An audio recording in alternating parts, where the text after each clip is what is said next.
이 반드시 교회가 이 요한계시록을 살펴봐야 됩니다. 자, PPT 한번 띄워보실까요? 요한계시록이 어려웠던 이유가 있는데요. 첫 번째 이 화면을 보시면 요한이 그림으로 보고 문자로 기록했기 때문에 어렵습니다. 그리고 이제 두 번째는 신구약 성경에 대한 이해가 부족했기 때문에 요한계시록이 어려웠던 겁니다. 그리고 세 번째는 잘못된 신학과 종말론적 선입관, 특별히 이단과 세대주의 종말론에 의해서 이 요한계시록이 어렵게 되어버렸고요. 네 번째는 가잉 해석으로 본래의 의미가 가려지게 되었고, 다섯 번째는 계시와 묵시의 구분을 못하고 해석을 했습니다. 요한 묵시록이라고 해서 마치 감추어져서 알지 못하는 말씀으로 오해를 했고, 하지만 이 요한계시록이죠. 나타내신 말씀입니다. 그래서 이것을 구분하지 못해서 어렵게 생각했던 겁니다. 그리고 이제 여섯 번째, 계시록을 보는 관점이 유연하지 못했고, 일곱 번째, 계시록이 어렵다고 스스로 암시했고, 여덟 번째, 미지의 미래를 다루는 부분이기 때문에 어렵고, 아홉 번째, 마틴 루터가 요한계시록을 해석하지 못했고, 열 번째, 존 칼빈도 요한계시록을 해석하지 못했기 때문에 어렵게 다가왔던 겁니다. 자, 다음 PPT 보시면 이 계시록을 알아야 하는 이유인데요. 계시록을 알아야 하는 이유 첫 번째, 계시록은 새 언약의 핵심이기 때문에 반드시 성도들이 알아야 되고, 그래서 이 계시록은 성도들의 궁극적인 소망입니다. 계시록은 신구약의 결론이기 때문에 반드시 알아야 됩니다. 또 이단들이 계시록으로 사람들을 속이고 있고, 잘못된 종말론이 교회에 만연되어 있고, 또 성도가 이 세상을 이기기 위해서는 반드시 이 계시록을 알아야 됩니다. 거짓 선지자들이 출현하고 있기 때문에 반드시 이 계시록을 공부해야 되고요. 그래서 현재 적그리스도의 출현이 준비되고 있습니다. 성도들이 세속주의에 물들어가고 있고, 이 마지막 때가 가까이 왔기 때문에 이 시점에 이제 한국교회가 이 요한계시록을 반드시 공부해야 합니다. 이제 요한계시록의 배경을 간단하게 살펴보겠습니다. 때는 이제 주후 81년부터 96년까지 도미티아누스 제2대 로마 황제가 다스리던 시기였습니다. 다른 사도들은 다 순교하고 요한 사도만 살아남았고요. 이때 이제 요한의 나이가 한 90세 정도 되었던 것으로 추정되는데요. 이 노사도 요한이 교회를 지키고 있었습니다. 제1차 네로 황제 박해가 64년부터 68년까지 3년 6개월간 이어졌고, 이제 70년에 예루살렘이 함락되게 됩니다. 자, 그리고 나서 이제 다음 화면 보시면요. 제2차 박해가 90년부터 시작되어서 도미티아누스가 살해되는 그 96년까지 7년간 대박해가 진행되게 되는데요. 그 사이 이제 AD 90년에서 95년경에 요한계시록이 기록되게 됩니다. 자, 이렇게 이제 1차 박해를 이미 경험하고 이제 2차 박해를 맞이했기 때문에 성도들과 교역자들은 더 극심한 근심과 불안에 떨게 되었던 겁니다. 자, 다음 화면 보시면요. 이제 로마 시대 때 사용했던 고문 기구들을 한번 보시겠습니다. 이 그림들은 이제 로마의 고문 박물관의 고문 기구 사진인데요. 이렇게 이제 목에 착고를 채우기도 했고요. 그리고 이제 다음 그림 보시면 이제 고문관이 저런 옷을 입고 이제 성도들을 막 껴안는 겁니다. 그리고 다음에 보시면 하체에다가 또 이런 것을 씌워서 고문을 했었죠. 그리고 이제 다음 보시면 이것은 이제 좁은 공간에 사람을 넣어서 며칠 동안 풀어주지 않았던 겁니다. 그리고 또 이제 고문 의자도 있었고요. 다음 보시면 고문 의자도 있었고, 그리고 또 보시면 이제 허벅지 같은데 저런 것을 채워 넣고 계속해서 조이는 겁니다. 그리고 다음 보시면 이렇게 이제 거꾸로 매달아 놓고 허벅지에 살을 도려내기도 했고요. 이렇게 이제 수많은 고문 기구들이 있었습니다. 일단 뭐 이렇게 이제 그때 성도들이 얼마나 큰 고통을 당했는지 대충 분위기만 파악하시면 되겠습니다. 자, 그리고 이제 다음 한번 보시면요. 우리나라 이제 주기철 목사님께서도 일본 수사에게 여러 가지 잔인한 고문을 당하셨습니다. 그래서 주기철 목사님 순교 기념관에 가면요, 주기철 목사님이 당한 고문을 소개해 놓았습니다. 다음 화면 보시면 이제 주기철 목사님이 당한 고문이요, 이제 첫 번째 잠을 재우지 않는 고문이었고요. 그리고 이제 손톱을 벤치로 뽑아버리고 손톱이 빠진 그 자리에 대나무를 얇게 썰어서 나머지 뿌리로 후벼파는 그런 고문을 당하셨고, 또 이제 몽둥이와 망치로 발을 계속 두들겨 맞는 고문을 당하셨고, 널빤지에 온몸이 묶인 뒤에 이제 생식기에 나무 꼬챙이를 쑤셔 넣는 그런 고문을 당하셨고요. 공중에 매달아 놓고 흉기로 때리는 고문을 당하셨고, 또 책상 위에 눕혀 주전자에 물과 고춧가루를 태워서 입에 부어 놓고, 배가 부풀어 올랐을 때 그 배를 쭉 눌러서 그 물을 입과 코로 다 토해내는 그러한 고문을 당하셨습니다. 그래서 이제 주기철 목사님이 이러한 막 정말 고통스러운 고문들을 많이 당하셨던 것으로 보입니다. 자, 이런 이제 로마의 박해와 그리고 이제 조여오는 핍박 앞에 온 교회와 성도들이 근심과 불안에 떨고 있었습니다. 믿음이 연약한 성도들은 그리스도의 재림 자체를 믿을 수 없다. 어떤 성도들은 또 주님 재림하실 때가 임박했다. 이러한 잘못된 내용들이 이제 교회에 퍼지기 시작했습니다. 자, 이제 본문으로 가도록 하겠습니다. 요한계시록 1장을 보시기 바랍니다. 이러한 두려움과 공포에 있었을 때 하나님께서 요한계시록을 당시 교회에 주셨다는 이 배경을 파악하시고 우리가 요한계시록을 보도록 하겠습니다. 1장 1절 말씀 보십시오. 예수 그리스도의 계시라 이는 하나님이 그에게 주사 반드시 속히 일어날 일들을 그 종들에게 보이시려고 그의 천사를 그 종 요한에게 보내어 알게 하신 것이라. 요한은 하나님의 말씀과 예수 그리스도의 증거 곧 자기가 본 것을 다 증언하였느니라. 자, 3절 줄을 치겠습니다. 이 예언의 말씀을 읽는 자와 듣는 자와 그 가운데 기록한 것을 지키는 자는 복이 있나니 때가 가까움이라. 자, 그래서 반드시 요한계시록을 읽어야 되고요. 그리고 들어야 되고 그 말씀을 지키는 자가 복이 있는 자입니다. 자, 4절 말씀 보십시오. 4절. 요한은 소아시아입니다. 소아시아에 있는 그래서 이제 도미티아누스 황제의 핍박에 두려워 떨고 있는 소아시아, 그 소아시아 7교회에 편지하노니, 그래서 이제 7교회에 편지한 겁니다. 자, 5절 말씀 보십시오. 5절 중반에 땅의 임금들의 머리가 되신 예수 그리스도, 여기에 1이라고 적습니다. 그 땅이라는 거 앞에다 1을 적으시고요. 1이라고 적으시고, 땅의 임금들의 머리가 되신 예수 그리스도. 그래서 이제 당시 로마 황제 도미티아누스가 땅의 임금들의 머리가 아니고요. 땅의 임금들의 머리가 예수 그리스도라고 선포하고 있는 겁니다. 그리고 이제 7절 보십시오. 7절. 볼지어다 그가 예수님이 구름을 타고 오시리라. 각 사람의 눈이 그를 보겠고. 자, 여러분, 우리 예수님께서 다시 재림하실 때는요, 은밀하게 오시지 않고 분명히 각 사람의 눈이 예수님을 볼 수 있도록, 그러니까 분명히 보이도록 예수님이 재림하신다는 겁니다. 이 부분만 교회에서 제대로 가르쳐도요, 오늘날 잘못된 종말론, 특별히 그 거짓 그리스도에게 사람들이 넘어가지 않겠죠. 반드시 예수님께서 보이게 오십니다.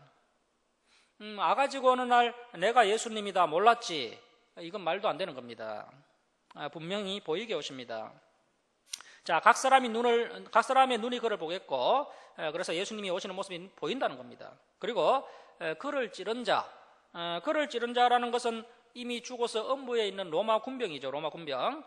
그래서 이제 음부에 있는 사람들도 보게 될 정도로, 그래서 이제 음부와 또 낙원, 그러니까 보이는 세계와 보이지 않는 영적 세계, 그러니까 이제 전 세계에 동시에 보이도록 예수님께서 다시 재림하신다는 겁니다. 자, 그래서 예수님이 다시 오실 때 은밀하게 오시는 것이 아니고 공개적으로 오신다는 것을 명심하시고, 은밀하게 와서 자신이 그리스도인 척 하는 자들은요 100% 가짜들입니다. 자, 그리고 이제 8절 말씀 보시면 주 하나님이 이르시되 나는 알파 오메가라 이제도 있고 전에도 있었고 장차 올 자요 전능한 자라 주를 치고요, 그 앞에 2라고 적어 놓습니다. 전능한 자라. 앞에 5절 중반절에 땅의 임금들의 머리가 되신 예수 그리스도, 그러니까 이제 도미티아누스 황제가 땅의 임금들의 머리가 아니고요, 예수 그리스도께서 땅의 임금들의 머리가 되신다. 여기에 이제 1이라고 적으셨죠. 그리고 이제 8절 끝에 전능한 자 2라고 적으십니다. 그리고 이제 9절 보십시오. 9절. 나 요한은 너희 형제요 예수의 환난과 나라와 참음에 동참하는 자라. 하나님의 말씀과 예수를 증언하였으므로 말미암아 반모란 섬에 있었더니. 자, 결국 하나님의 말씀을 증언한 것 때문에, 진리를 전파한 것 때문에 이 요한이 반모라는 섬에 유배가 되었습니다. 그래서 다음 화면 보시면요, 그래서 다음 그림 보십시오. 이제 사도 요한이 반모라는 섬에 유배가 되고요. 이렇게 이제 주일에 요한계시록의 계시록을 받게 되는데요. 자, 10절 보십시오. 10절. 주의 날, 주일이죠. 주일에 내가 성령의 감동되어 내 뒤에서 나는 납발 소리 같은 큰 음성을 들으니. 평상시 같으면 이제 주일을 맞이하여서 성도들과 함께 이제 영과 진리로 예배를 드리고 또 함께 떡을 떼고 교제를 했을 텐데, 이 주일날 이제 요한 사도께서 참 이제 반모란 섬 유배가 되어서 얼마나 참 이 성도들이 걱정이 되고 교회가 많이 생각났겠습니까? 혼자 외롭게 하나님 앞에 예배하고 있을 때 성령에 감동되어서 10절 중반절 보시면요, 뒤에서 나는 납발 소리 같은 큰 음성을 듣게 됩니다. 자, 11절 보십시오. 이르되 내가 보는 것을 두루마리에 써서 에베소, 스무나, 버가모, 두아디라, 사대, 빌라델비아, 라오디게아 등, 그러니까 이제 소아시아 7교회에 보내라 하시기로, 그래서 이제 이러한 납발 소리 같은 큰 납발 소리 같은 음성을 듣게 됩니다. 그리고 이제 12절 말씀 보십시오. 몸을 돌이켜 나에게 말한 음성을 알아보려고 돌이킬 때 7 금촛대를 보았는데, 자, 이제 13절에서 16절까지 박스를 치시고요. 13절부터 16절까지 박스를 치시고, 거기다 이제 3이라고 적으시고, 3이라고 적으시고, 이엄 있으신 주님이라고 적어 놓습니다. 이엄 있으신 주님. 이엄 있으신 주님. 이제 이 부분을 살펴볼 때는 마음속에 그림을 그리면서 한 본문을 따라 보시기 바랍니다. 자, 13절 보십시오. 촛대 사이, 7촛대입니다.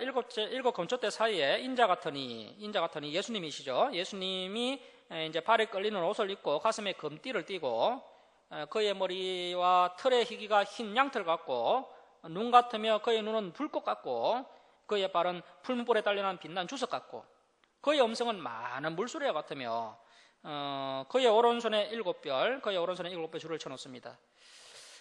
예수님의 오른손에 7별이 있었던 겁니다. 자, 그래서 다시 한번 13절로 가시면요. 자, 13절. 촛대 사이에 인자 같으니, 7 건촛대 사이에 인자 같으니, 그래서 이제 우리가 7 건촛대를 이해하고 계셔야 되고, 그 7 건촛대 사이에 예수님이 계셨다는 것이고, 그 예수님 오른손에 또 7별이 있었다는 겁니다. 자, 그리고 이제 16절에 그의 오른손에 7별이 있고요. 그의 입에서 좌우에 날성검이 나오고 그 얼굴은 해가 힘있게 비치는 것 같더라. 자, 여기 화면을 한번 보십시오. 이러한 모습을 이제 사도 요한이 본 겁니다. 방금 제가 짚어드렸던 것처럼 이제 7 건촛대 사이에 예수님께서 계셨고요. 그 예수님 오른손에 7별이 있었다는 거죠. 그리고 이제 17절 말씀 보십시오. 이렇게 이제 요한이 초라한 예수님의 모습이 아닌 부활하신 이엄 있으신 예수님의 모습을 보게 됩니다. 초림 때의 예수님의 모습은 너무나도 초라했지만 부활하신 예수님의 모습은 아주 이엄이 있으신 그런 모습이죠. 자, 이제 17절 말씀 보시면, 내가 요한이 볼 때 그의 발 앞에 엎드러져 죽은 자 같이 되매. 자, 이 요한은 이제 나이가 90세가 넘었고요. 요한 1세를 통해서 하기로 했던 것처럼 인간이 도달할 수 있는 최고의 그 신령한 경지까지 올라간 분이고, 또 예수님이 초림하셨을 때 예수님께 많은 사랑을 받고, 누구보다도 예수님과 가까이 지냈던 이 사도 요한이 부활하신 예수님을 만났을 때 그 예수님의 영광과 이엄에 압도되어서 마치 죽은 자 같이 되었던 겁니다. 예수님의 영광과 이엄이 대단한 것임을 느낄 수가 있습니다. 자, 계속 보시면 그가 오른손을 내게 얹고 이르시되 두려워하지 말라. 자, 줄을 칩니다. 두려워하지 말라. 나는 처음이요 마지막이니. 그래서 이제 알파 오메가가 되신다는 겁니다. 자, 18절 말씀 보십시오. 18절. 곧 살아있는 자라. 자, 곧 살아있는 자라 줄을 치시고요. 여기에 사라고 적습니다. 곧 살아있는 자라 사라고 적으시고, 내가 전에 죽었었노라 볼지어다 이제 세세토록 살아있어 사망과 음부의 열쇠를 가졌노니. 자, 줄을 칩니다. 사망과 음부의 열쇠를 가졌노니 줄을 치시고 여기에 오라고 적어놓습니다. 사망과 음부의 열쇠를 가졌노니. 그래서 이제 4번은 살아있는 자라는 것이고요. 그래서 여러분, 우리는요 빈 무덤 빈 십자가를 믿습니다. 그런데 가톨릭은 아직도 예수님을 십자가에 못 박아놓고 예수님을 십자가에서 내려놓지 않는 겁니다. 우리는 빈 무덤 빈 십자가를 믿습니다. 살아있는 자를 믿는 것이죠. 그리고 사망과 음부의 열쇠를 염라대왕이 가지고 있는 것이 아니고요, 사망과 음부의 열쇠를 예수님께서 가지고 계신다는 겁니다.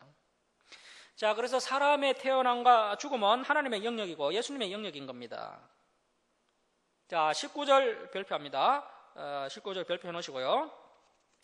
그러므로 내가 본 것, 이 본 것이 1장입니다. 1장. 방금 우리가 함께 요한이 봤던 것 살펴봤지 않습니까? 방금 사도 요한이 봤던 그 이엄 있으신 예수 그리스도의 모습, 이 본 것이 1장입니다. 자, 본 것과 지금 있는 일.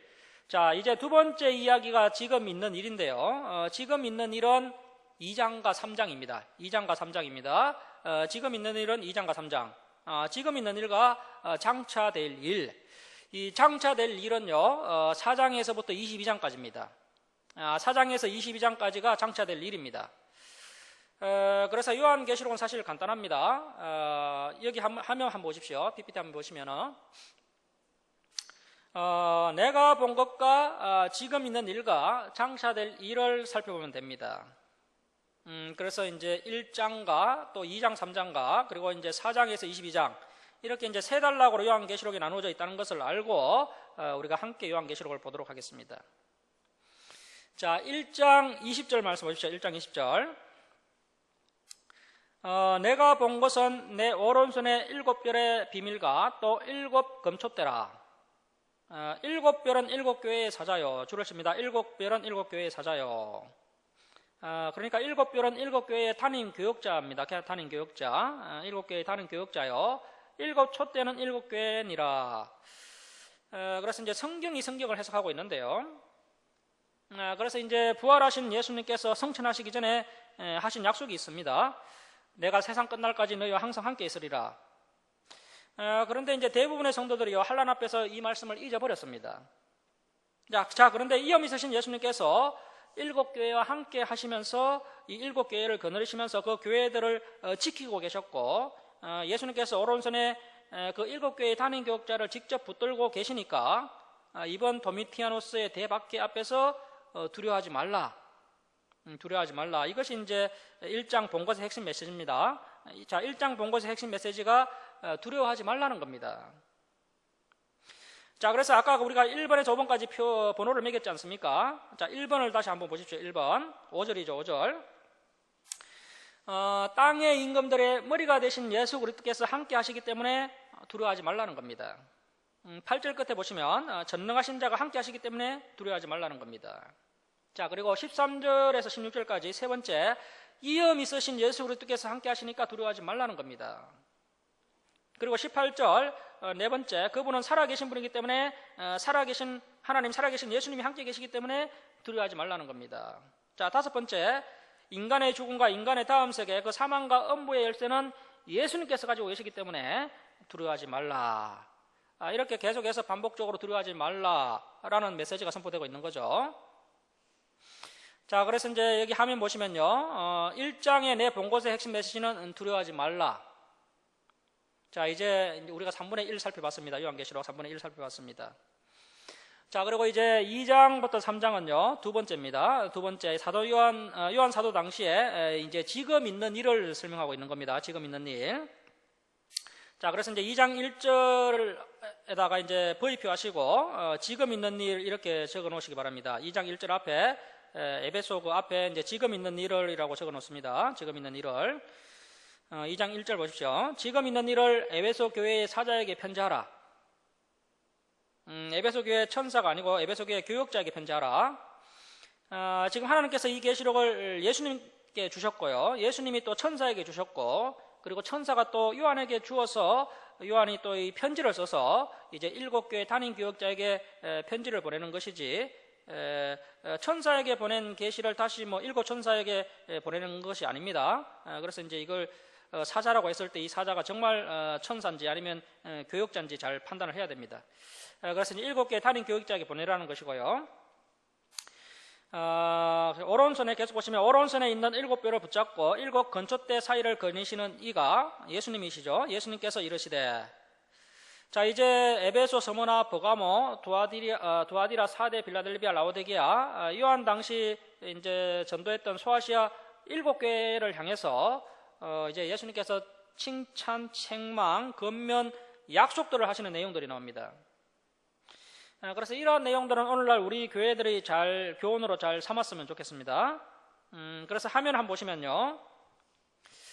7교회 가운데 우리가 이제 집중해야 될 교회가 있는데요. 먼저 오늘날 7교회의 모습을 좀 살펴보겠습니다. 첫 번째 교회가 이제 에베소 교회인데요. 에베소 교회인데 이제 에베소 교회 바닥에 유한의 유해가 묻혀 있다고 합니다. 두 번째 그림 넘겨보십시오. 바닥에 보면 이제 유해가 묻혀 있다 하고요. 자, 다음 그림 보시면 이제 스무나 교회인데요. 이 스무나 교회는 이제 예수님께서 네가 죽도록 충성하라. 그리하면 내가 생명의 면류관을 내게 주리라 하신 그 교회인데, 예수님의 그 요한의 직계 제자 이 폴리캅 감독이 정말 죽도록 충성해서 결국 사형을 당하게 됩니다. 이 교회는 지금도 예배를 드리고 있고요. 7교회 중에 유일하게 지금까지 남아있는 교회가 되겠습니다. 자, 그 다음에 이제 세 번째 버가모 교회인데요. 버가모 교회. 이 버가모 교회가 위치한 곳은 사탄의 근자가 있는 데라고 했으며, 또 그 교회는 발람의 교훈을 추종하는 자들이 있었고, 니고라당의 교훈을 지키는 자들도 있었던 그런 교회가 되겠습니다. 자, 그리고 이제 네 번째는 이제 두아디라 교회인데요. 두아디라 교회는 이렇게 다 허물어져 버린 상태입니다. 그리고 이제 다섯 번째 4대 교회인데, 4대 교회인데, 저 큰 기둥이 4대 교회가 아니고, 그 기둥은 이방 신전터고요. 이방 신전터고, 앞에 작고 흐름한 것이 이제 교회로 추정됩니다. 그리고 여섯 번째 이제 빌라델비아 교회도 교회가 완전히 사라지고요. 기둥만 2개 덩거리 남아 있습니다. 자, 그리고 이제 라오디게아 교회. 차갑지도 뜨겁지도 않은 아주 미지근한 교회였는데, 지금은 완전히 무너져 버렸습니다. 여기는 마을도 다 사라져 버렸다고 합니다. 자, 이렇게 요한시대 당시에 존재했던 그 7교회를 향하여 칭찬과 책망과 권면과 약속의 말씀이 선포되고 있습니다. 이 7교회 중에서 우리가 반드시 살펴봐야 될 교회가요, 스무나 교회와 빌라델비아 교회입니다. 자, 스무나 교회 2장 8절 별표해 놓습니다. 자, 2장 8절 보시면, 스무나 교회의 사자에게 편지하라. 처음이며 마지막이요 죽었다가 살아나신 이가 이르시되 내가 내 환난과 궁핍을 알거니와. 자, 로마의 박해가 있었고 또한 경제적 가난이 이 교회 성도들 가운데 있었던 겁니다. 자, 그런데 네가 경제적으로 어렵지만 실상은 부유한 자라는 겁니다. 내 환난과 궁핍을 알거니와. 그래서 이제 이 알거니아가 우리가 좀 흔히 놓칠 수 있는 부분인데요. 이 7교회 전부 다 예수님께서 다 내가 안다라고 말씀하셨다는 겁니다.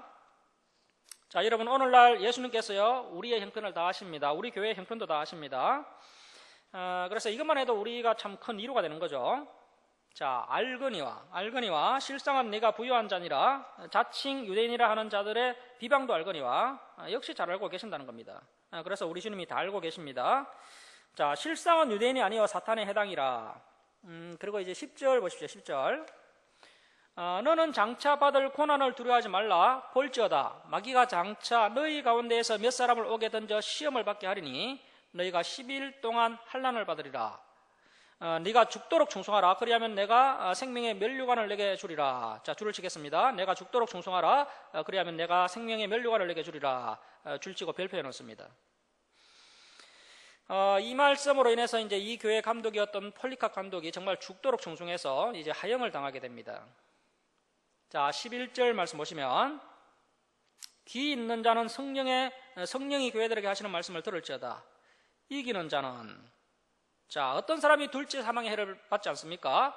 이기는 자는 둘째 사망. 자, 첫째 사망이 뭐였죠? 첫째 사망은 육신의 죽음이고요. 둘째 사망은 지옥에 떨어지는 겁니다. 자, 이기는 자는 둘째 사망 지옥의 해를 받지 아니하리라. 자, 여러분 2장 7절 한번 보십시오. 2장 7절 보시면요, 에베소교의 결론도 어떻습니까? 2장 7절 보시면 이기는 거에게 내가 하나님의 나간에 있는 생명나무의 열매를 주어 먹게 하리라. 그리고 우리가 방금 살펴봤던 스무나교회 역시 2장 11절 보시면 이기는 자는 지옥의 해를 받지 아니하리라. 자, 그리고 이제 17절 보십시오. 17절.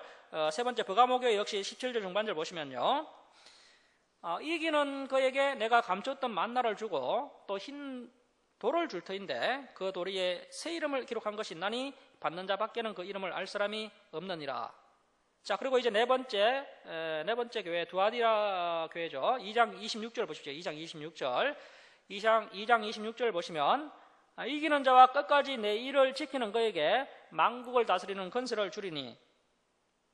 자, 그리고 이제 4대 교회 보시겠습니다. 4대 교회 3장 5절입니다. 3장 5절 보시면, 자, 3장 5절 보시면, 이기는 자는 이와 같이 흰 옷을 입을 것이요 내가 그 이름을 생명책에서 결코 지우지 아니하고 그 이름을 내 아버지 앞과 그의 천사들 앞에서 시인하리라.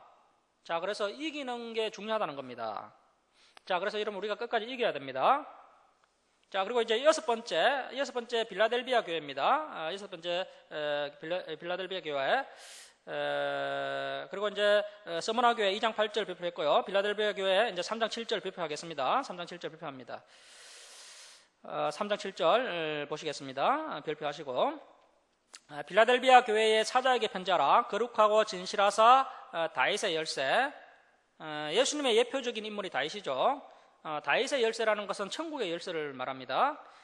천국의 열쇠를 가지신 이 곧 열면 닫을 사람이 없고 닫으면 열 사람이 없는 그 예수님이 이르시되, 그래서 천국 열쇠를 가지신 예수님께서 이르시되, 볼지어다 내가 내 앞에 그 빌라델비아 교회 앞에 열린 천국문을 두었으되. 자, 이 빌라델비아 교회 앞에 천국문을 활짝 열어 두었다는 겁니다. 자, 그런데 그 천국문을 능히 닫을 사람이 없으리라. 왜 하나님께서 이 빌라델비아 교회를 향하여 천국문을 활짝 열어 놓으신 겁니까? 자, 8절 중반절 계속 보시면 줄을 치겠습니다. 내가 내 행위를 아노니. 자, 예수님께서 천국문 이야기를 하시면서요, 내가 내 믿음을 안다 이렇게 하지 않으시고요, 내가 내 행위를 안다. 그래서 참 믿음은 반드시 행함이 있어야 한다는 겁니다. 내가 내 행위를 아노니, 내가 작은 능력, 이 작은 능력이 뭡니까? 작은 재능, 작은 경제력, 작은 경제력을 가지고서도 내 말을 지키면 내 이름을 배반하지 아니하였도다. 자, 10절 말씀 발표하겠습니다. 10절 발표합니다. 그리고 내가 나의 인내의 말씀을 지켜선적 줄을 칩니다. 내가 나의 인내의 말씀을 지켜선적 줄을 칩니다. 내가 또한 너를 지켜 시험의 때를 면하게 하리니. 자, 하나님의 말씀을 지키는 자를 하나님께서 지켜주신다는 겁니다. 너를 지켜 시험의 때를 면하게 하리니 이는 장차 온 세상에 임하여 땅에 가는 자들을 시험할 때라. 이 시험은 앞에서 이제 배경으로 설명드렸던 그 환난과 핍박을 이야기하는 겁니다. 자, 11절 보십시오. 11절. 내가 속히 오리니 줄을 칩니다. 네가 가진 것을 굳게 잡아 아무도 내 면류관을 빼앗지 못하게 하라. 자, 그래서 빌라델비아 교회는요, 현재 모습을 유지하는 것만으로도 충분하다는 겁니다. 우리가요, 자칫 잘못하면 다른 것을 잡으려고 하다가 이미 손에 쥔 소중한 것을 놓칠 수가 있습니다. 이 사탄은 이미 허락된 것에 만족할 줄 모르는 사람에게 허락되지 않은 다른 새로운 것을 누리게 해주겠다고 늘 에덴 동산에서부터 인간을 유혹했던 것입니다. 그래서 저와 여러분이 지금 가지고 있는 이 진리를 끝까지 굳게 붙잡아서 아무도 우리의 면류관을 빼앗지 못하게 해야 됩니다. 자, 그리고 이제 12절 보십시오. 12절. 이기는 자는 내 하나님 성전의 기둥이 되게 하리니. 그래서 이제 천국 영광이 클 것을 말씀하고 있는데요. 그가 결코 다시 그 천국 영광에서 나가지 아니하리라. 내가 하나님의 이름 줄을 쳐놓으시고요. 그래서 이제 첫 번째 하나님의 이름이 있어야 되고, 자, 하나님의 이름과 하나님의 성 곧 하늘에서 내 하나님께로부터 내려오는, 자, 두 번째 새 예루살렘의 이름 줄을 칩니다. 새 예루살렘의 이름.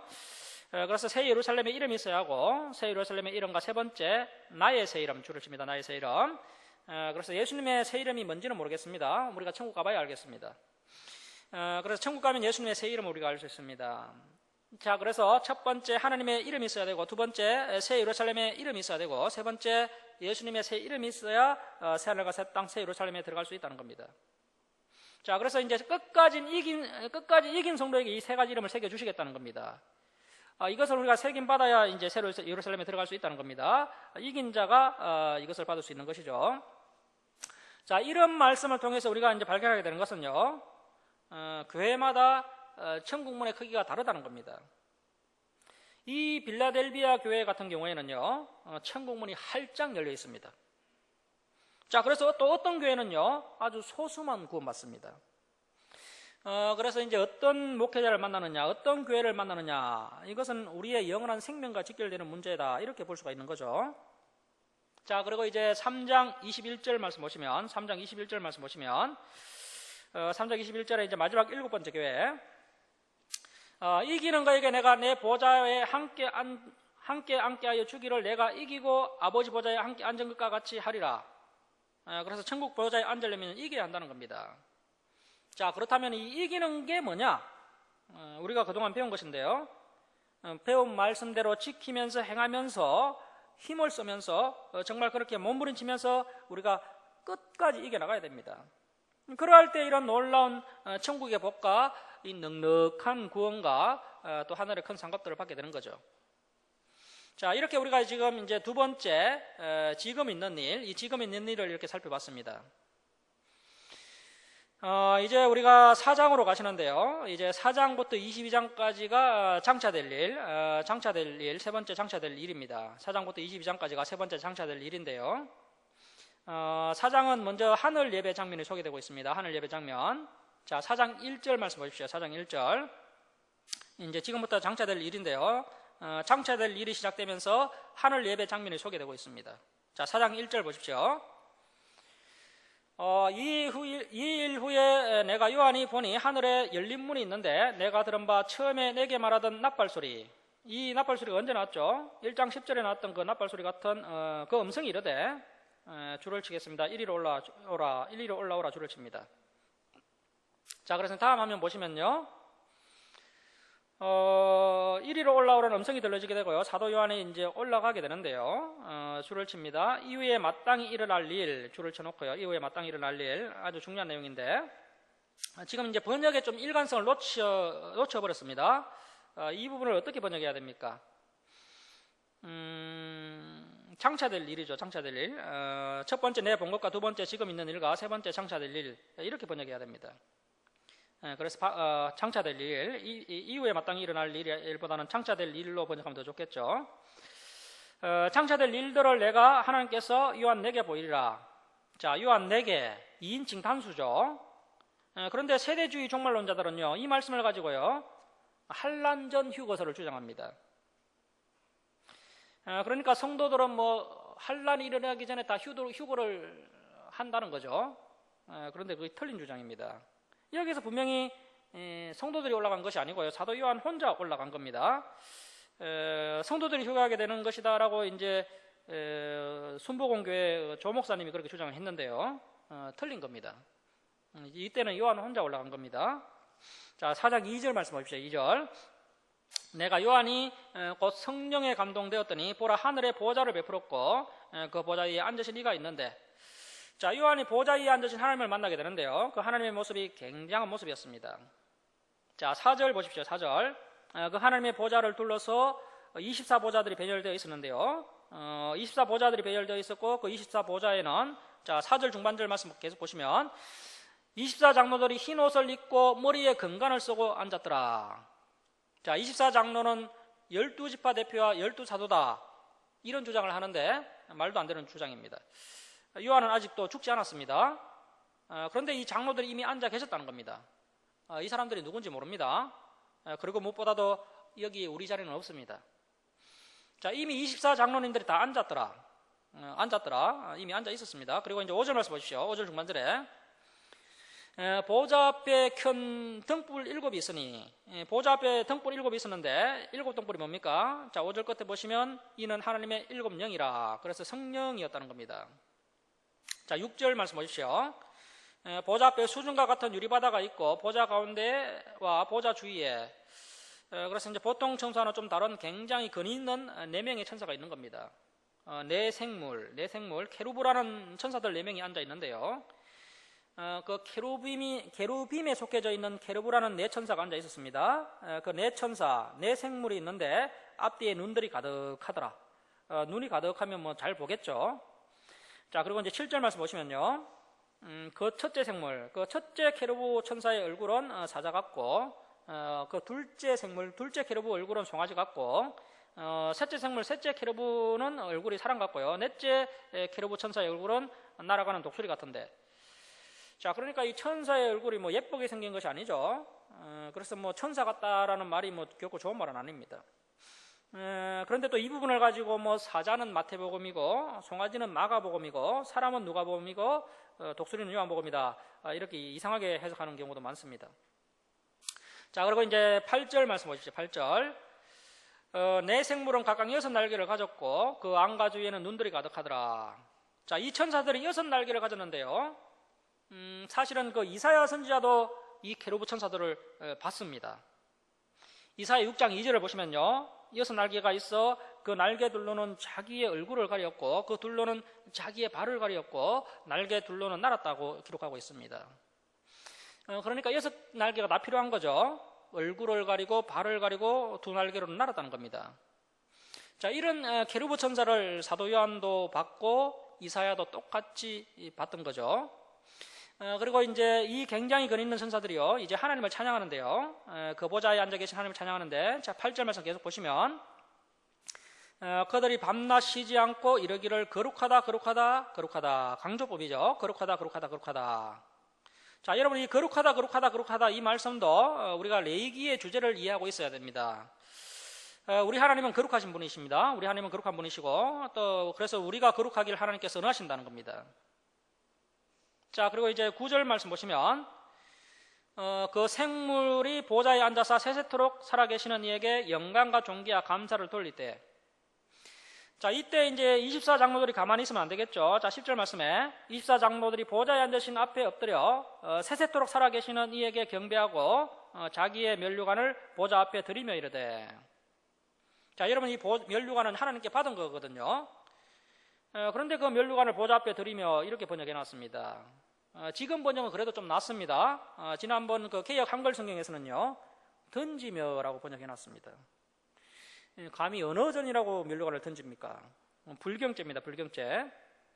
드리며도 잘못된 번역입니다.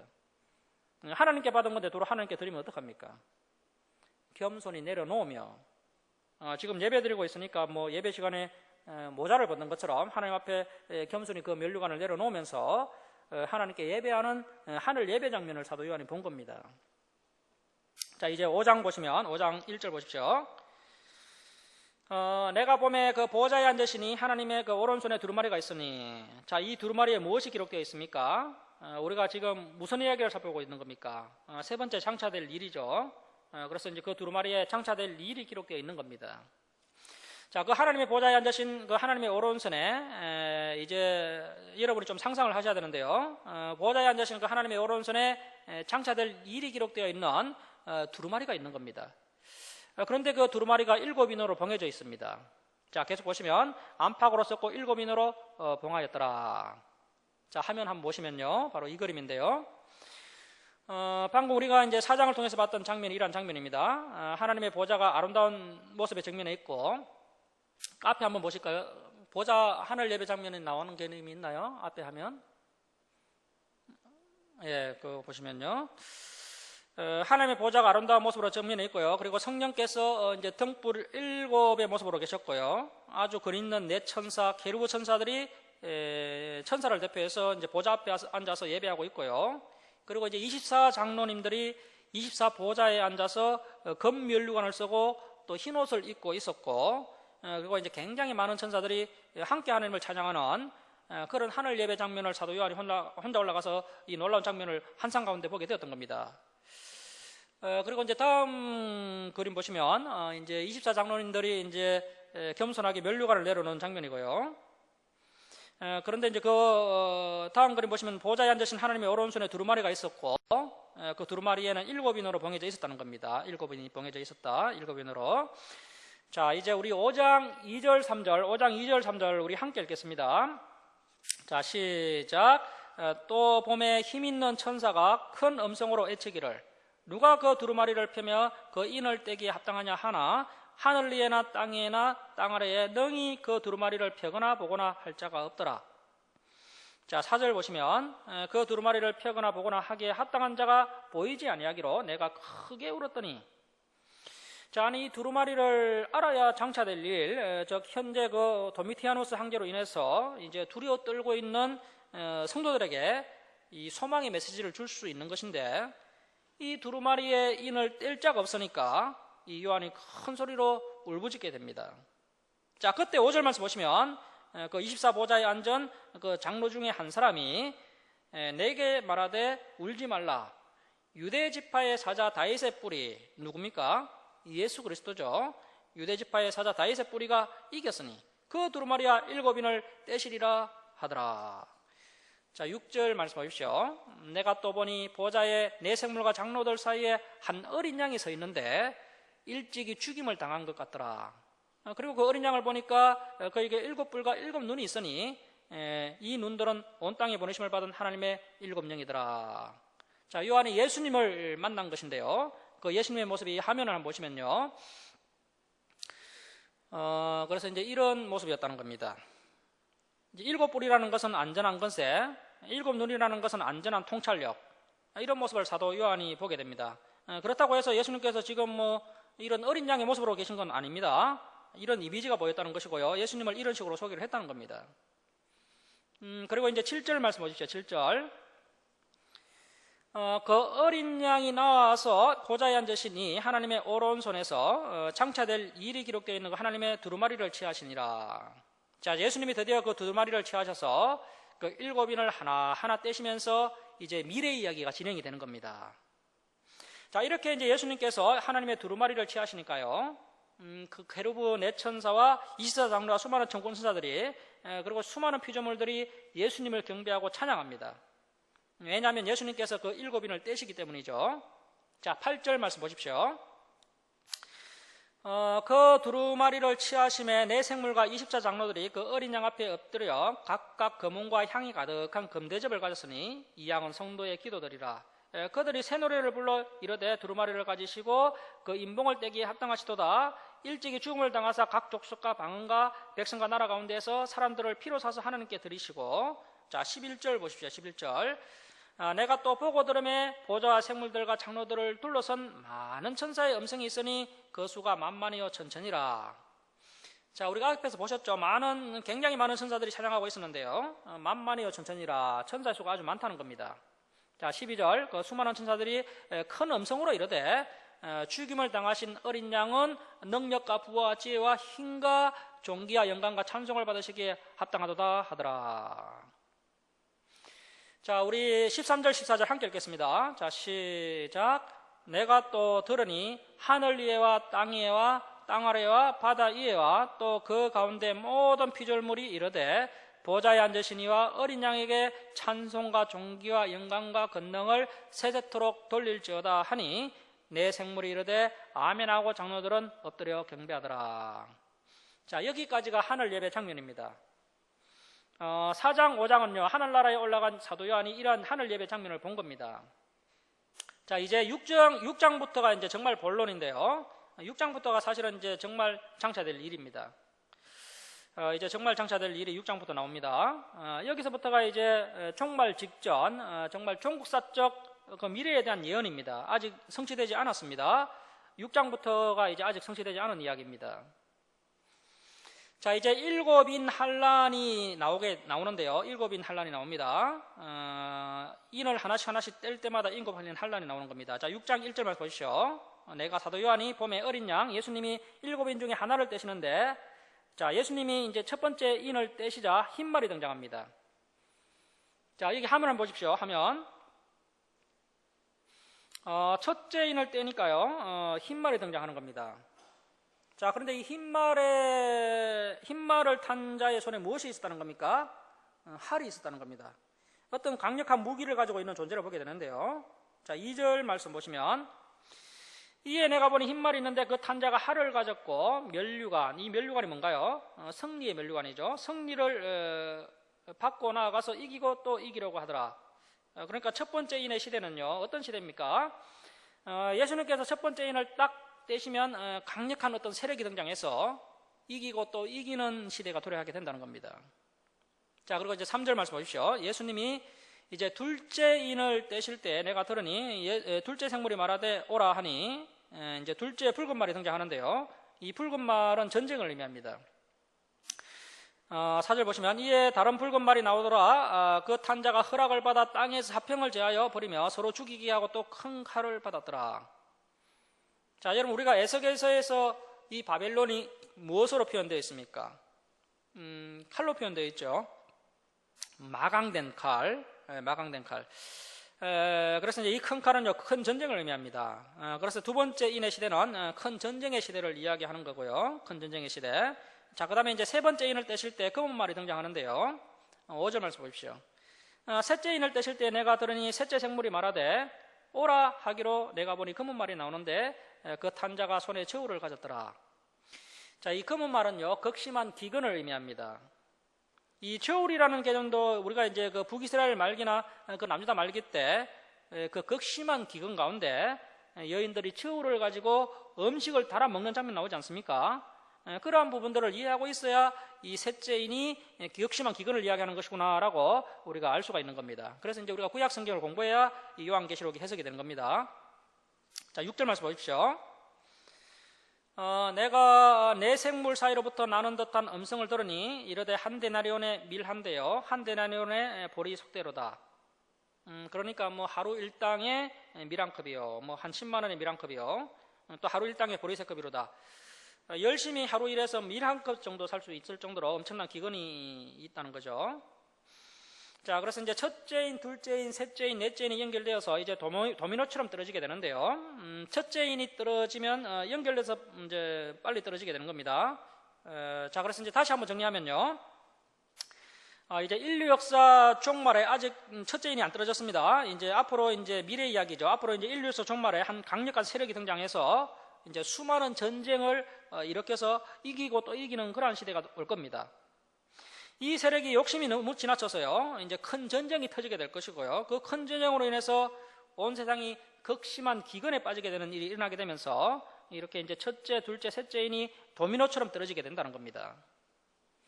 자, 이제 넷째인이 있는데요. 이제 7절 말씀 보시면 넷째인을 떼실 때 이제 청황색말이 등장합니다.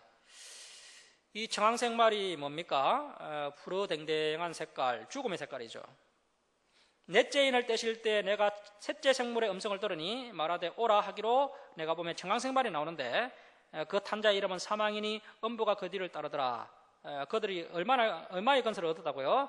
땅 4분의 1의 건설을 얻어. 아주 중요한 내용입니다. 줄을 칩니다. 땅 4분의 1의 건설을 얻어 줄을 치고 별표해 놓습니다.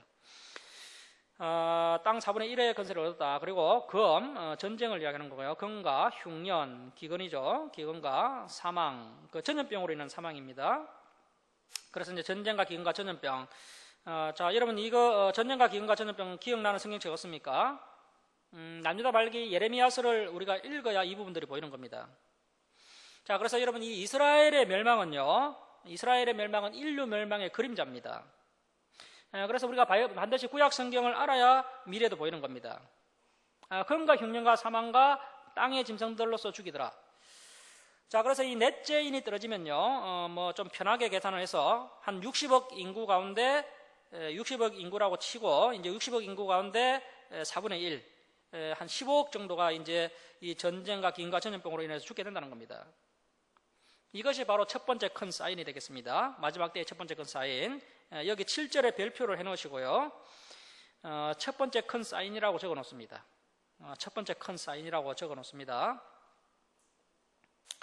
자, 여러분 우리가 이제 우리는 아니겠죠. 우리의 다음 세대겠죠. 이제 다음 세대가 잠자고 있어서 뭐 첫째인, 둘째인, 셋째인은 모르고 있을지라도 이 넷째인 때는 단기간 내에 이제 전 세계 인구가 4분의 1이 죽는 것을 보게 될 겁니다.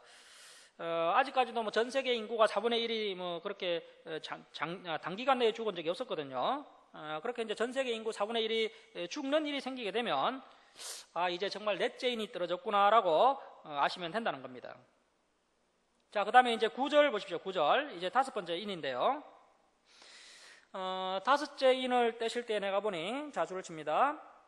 하나님의 말씀과 그들이 가진 증거로 말미암아 죽임을 당한 영혼들이 제단 아래 있어. 아마 그 이제 나그네 제단 아래인 것 같은데요. 자, 여러분 지금 천국 간 사람은 아직 아무도 없습니다. 우리가 이제 정말 부활의 몸을 입어야 진짜 천국 가는 것이고요. 천국의 임시 거처인 이 나그네를 이야기하는 것 같은데, 그래서 나그네 특별히 어떤 한 장소, 그 나그네 제단 아래 누가 모여 있다는 겁니까? 무엇 때문에 죽임을 당한 사람들이 모여 있는 거죠? 이 말씀 때문에. 말씀과 그들이 가진 그 정보로 말미암아 죽임을 당한 연돌입니다. 이들이 누구죠? 순교자들입니다. 순교자들. 이분들이 이제 나그네 영혼으로 지금 존재하고 있는 거죠. 그래서 저와 여러분도 이 말씀을 가지고 정말 순교자와 같이 살아가야 됩니다. 이 순교자들이 이제 굉장히 답답한 거죠, 현재. 자, 10절 말씀 보십시오. 큰 소리로 불러 이르되 거룩하고 참되신 대주제여 땅에 거하는 자들을 심판하여 우리 피를 갚아주지 아니하시기를 어느 때까지 하시려 하나이까 하니. 그러니까 이 순교자분들은요 빨리 천국을 가고 싶은 겁니다. 빨리 이제 그 마지막 심판 때가 와서 이제 본인들의 억울함과 또 말씀을 가지고 그동안 애를 씀으로 인해서 그 받게 되는 그 영광의 상급들을 빨리 받아 누리고 싶은 겁니다. 그러니까 예수님 심판을 언제 하시려고 하십니까? 이렇게 했더니요. 자, 11절 말씀 보십시오. 각각 그들에게 흰 두루마기를 주시며, 그래서 이제 승리자가 입는 빛나고 깨끗한 세마포 옷이죠. 승리자가 입는 빛나고 깨끗한 세마포 옷을 주시며 이러시되 아직 잠시 동안 시대에 그들의 동무종들과 형제들도 자기처럼 예수님처럼 죽임을 당하여 그 수가 차기까지 하라 하시더라. 자, 그래서 여러분 이 순교자의 수가 더 차야 된다는 겁니다. 이 순교자의 수가요. 이 순교자의 수는 이제 최종적으로 이제 미래의 그 적그리스도의 나라가 도래했을 때 그 적그리스도의 그 666표를 받지 않은 성도들, 그들이 이제 막 죽임을 당하게 될 건데요. 이제 전 세계 적그리스도의 신상이 이제 앞으로 세워지게 될 겁니다. 그런데 이제 그 적그리스도의 신상에 절하지 않으므로 이제 미래에 그 순교하게 될 그 순교자들에 의해서 이 순교자의 수가 다 차게 될 것입니다. 자, 이 순교자의 수에 우리 교회 다음 세대가 포함되어야 한다는 겁니다. 우리 후손들이 이제 이 순교자의 수에 포함되어야 한다는 겁니다. 자, 12절 말씀 보십시오. 내가 보는 여섯째 인을 떼실 때 줄을 칩니다. 큰 지진이 나며, 그래서 이제 여섯째 인이 떨어질 때요, 큰 지진이 나는 그런 기상이변이 일어나고요, 또 이제 강력한 화산폭발과 지진이 이렇게 발생하게 되고, 우리 이제 12절 말씀 함께 읽겠습니다. 자, 시작. 내가 보니 여섯째 인을 떼실 때에 큰 지진이 나며 해가 검은 털로 짠 상복같이 검어지고 달은 온통 피같이 되며. 그래서 우리 지금 이 시간 이제 화산폭발 동영상 한번 보도록 하겠습니다. 그 칠레에 있었던 일인데요. 칠레 화산폭발 동영상 잠깐 한번 보고 말씀을 보도록 하겠습니다.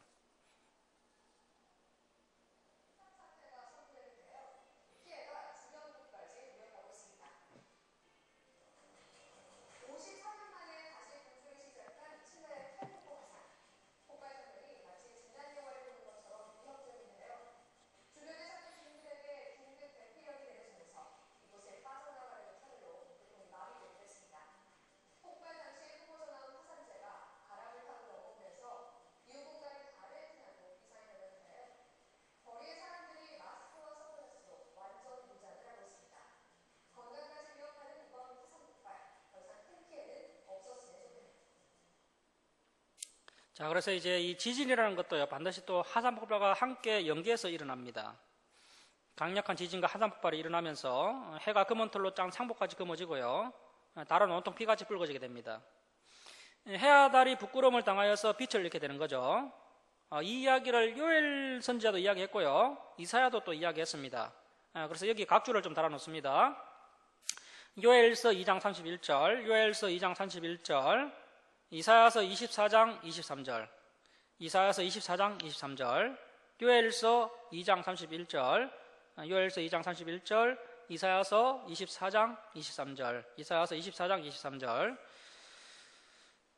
그리고 이런 큰 지진과 화산폭발과 함께요. 자, 13절 말씀 보십시오. 13절 별표해 놓습니다. 13절 별표해 놓고 적습니다. 두 번째 큰 사인이라고 적습니다. 두 번째 큰 사인이라고 적어 놓습니다. 마지막 여섯 번째 인이 일어났다는 걸 우리가 어떻게 알 수 있느냐?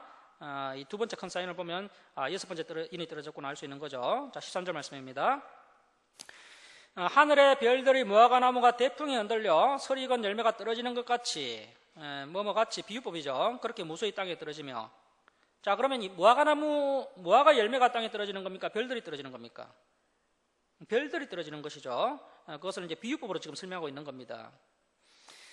마치 그 선생님들이 수업 시간에 졸고 있는 학생에게 잠을 깨우기 위해서 분필을 던지듯이 하나님께서 그 세속주의, 물질주의, 향락주의에 빠져 있는 그 잠자고 있는 이 마지막 시대 성도들에게 그 마지막 성도들을 깨우기 위해서, 마지막 시대 성도들을 깨우기 위해서 별을 지구에다가 던지시는 겁니다.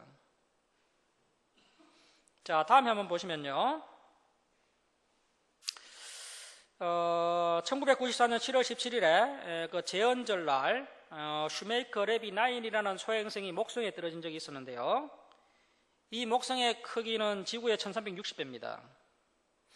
이 슈메이커 레비 9이라는 소행성이 목성에 떨어진 적이 있었는데요. 목성에 떨어지기 1년 4개월 전에 슈메이커와 레비라는 천문학자들이 이 소행성을 발견하게 됩니다. 그래서 이제 다음에 한번 보시면 6번째 인이죠. 이제 해와 달이 빛을 잃는 부끄러움을 당하는 일들이 있게 되면서 그리고 이제 거의 동시에 하늘에서 별이 떨어지는 일들이 있게 될 것이다. 그리고 우리가 살고 있는 태양계를 보면 다음에 한번 보시면 이제 화면 보십시오. 다음 화면 안 넘어가시나요? 태양계를 보면 이제 수금지, 화목토, 천해명. 그래서 이제 이 목성을 향해서 이제 소행성 슈메이커 레비 9이 떨어진 적이 있었는데요. 다음 그림 보시면 그 화성과 목성 사이에 하나의 어떤 별이 있었던 자리가 있었어요. 이제 화성과 목성 사이에 원래 별이 하나 있었다는 겁니다. 그 간격이 이렇게 벌어져가 있는데 본래 한 행성이 있었는데 이 행성이 부서지면서 그 부스러진 부스러기들이 이렇게 띠를 형성해서 지금 이 태양계를 돌고 있는 이 소행성 떼가 있다는 겁니다. 이 소행성 떼에서 이제 오늘날도 지구에 떨어지는 그 운석들이요, 자그마치 1년에 1,400만 톤이 지금도 떨어지고 있다고 합니다. 그런 게 완전히 가루가 되어서 떨어지는 거죠. 1년에 1,400만 톤. 그런데 이제 다행히 큰 행성이죠. 슈메이커 레비 9이라는 그 소행성이 이 소행성 떼에서 이탈해가지고 지구 쪽으로 날아온 것이 아니고 목성 인력이 워낙 크다 보니까 목성 인력에 낚아채여서 목성을 향해서 떨어졌는데 총알의 20-30배 속도로 떨어졌다는 겁니다.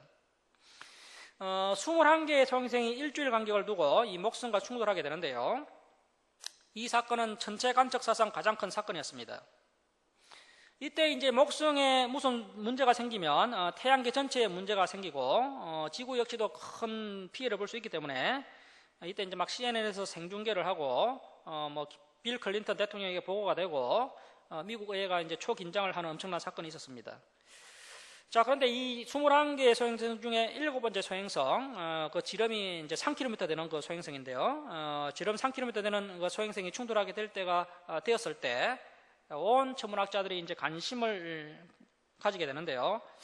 아쉽게도 이제 그때 충돌할 때 지구에서는 그 충돌 장면을 볼 수가 없었습니다. 왜냐하면 각도가 나오지 않아서 그때 보지를 못했습니다.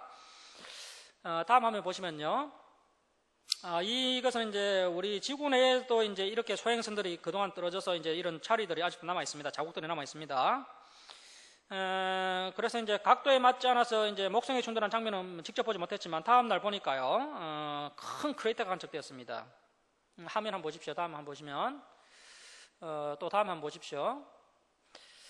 그래서 큰 크레이터가 이제 발견되었는데 목격되었는데 이 목성에 충돌하는 이 소행성 지름이 3km였는데 이제 어떤 구멍이 생겼냐면요.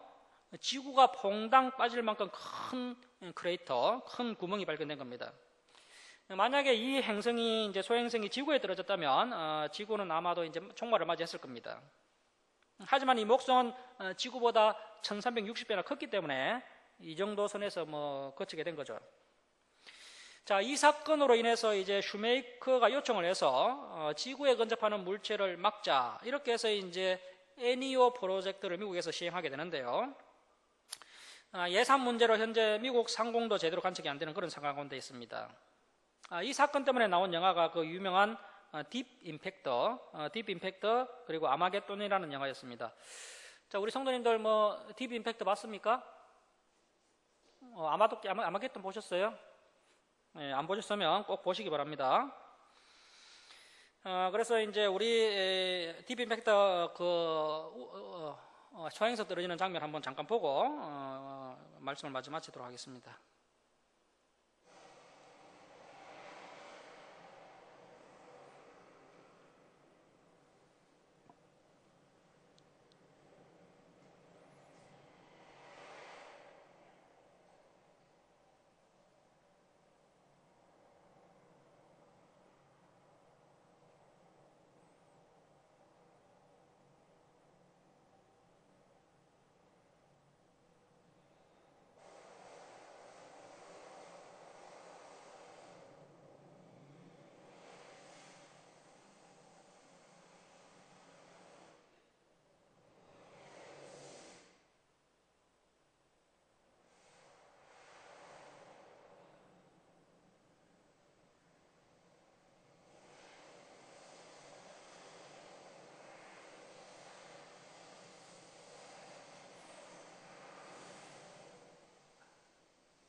예, 여기까지 보겠습니다. 마지막 때에는 오토바이를 사야 됩니다. 그래서 이제 이렇게 소행성 한 개만 들어줘도요, 이 정도인데요. 성경에 예언된 것처럼 별들이 무화과나무가 대풍에 흔들려 서리건 열매처럼 우수수 떨어지면요, 이 땅이 과연 어떻게 될까요? 자, 이 두 번째 큰 사인이 이제 마지막 회개의 기회입니다. 이때도 그 믿음 없는 사람들은 뭐 잠에서 깨어나지 않습니다. 하지만 기본적인 믿음을 가지고 있는 사람들, 그동안 성경을 그래도 이렇게 조금이라도 배운 사람들, 이 성경 강좌를 한 번이라도 들은 사람들, 그런 사람들이 이때 이제 잠에서 깨어나서 회개하게 될 것이고요. 그 깨어나서 회개하는 자들이 이제 7장에 가면 이제 하나님의 인을 받게 됩니다. 구원받게 되는 거죠. 그래서 이 하늘에서 별이 떨어지게 될 것이다. 이 이야기는 예수님께서 하셨던 말씀입니다. 그래서 이제 마태복음 24장 29절에 그리고 이제 마가복음 13장 24절에 이렇게 이제 기록되어 있고요. 이 말씀들이요. 여기 한번 각주로 좀 적어 놓으시기 바랍니다. 마가복음 13장 24절, 마가복음 13장 24절, 그리고 마태복음 24장 29절, 마태복음 24장 29절, 마태복음 24장 29절, 마가복음 13장 24절 이렇게 각주를 달아 놓으시고, 그래서 이제 이렇게 예수님께서도 말씀하셨던 부분이고요. 예수님께서 이제 마지막 종말할 때 이러한 일이 있게 될 것이다라고 말씀하실 정도로 아주 중요한 사인이 되겠습니다. 그래서 여기다가 크게 발표하시고 두 번째 큰 사인이라고 적어 놓으셔야 됩니다. 자, 첫 번째 큰 사인은 그 넷째 인이 떨어질 때 이제 그 첫 번째 큰 사인이 있었고요. 두 번째 큰 사인은 여섯 번째 인 떨어질 때 하늘에서 별이 떨어지는 것이 두 번째 큰 사인이 되겠습니다. 그리고 이때 잠에서 깨어나서 회개한 성도님들이 이제 하나님께서 인을 치시게 되는데요. 우리가 이제 7장부터는 다음 주에 보도록 하겠습니다. 우리 찬송하고 드리고 예배를 마치겠습니다.